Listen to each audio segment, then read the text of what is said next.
Pala saint Thomas കോളേജിലെ NCC navy വിഭാഗം കേഡറ്റുകളുടെ ആഭിമുഖ്യത്തിൽ സ്വച്ഛതാ ദിവസ് ശുചീകരണ പ്രവർത്തനങ്ങൾ സംഘടിപ്പിച്ചു. ശുചീകരണ യജ്ഞ പ്രവർത്തനങ്ങൾ പാലാ നഗരസഭാ ചെയർപേഴ്സൺ ദിയ ബിനു പുളിക്കക്കണ്ടം ഉദ്ഘാടനം ചെയ്തു.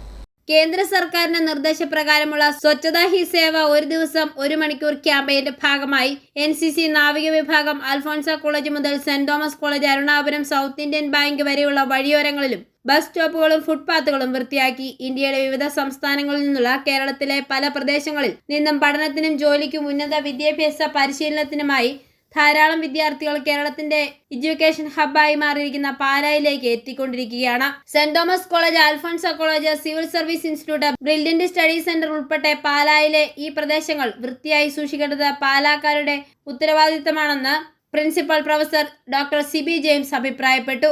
ശുചീകരണ യജ്ഞ പ്രവർത്തനങ്ങൾ നഗരസഭാ ചെയർപേഴ്സൺ ദിയ ബിനു പുളിക്കക്കണ്ടം ഉദ്ഘാടനം ചെയ്തു. i4A news, Pala.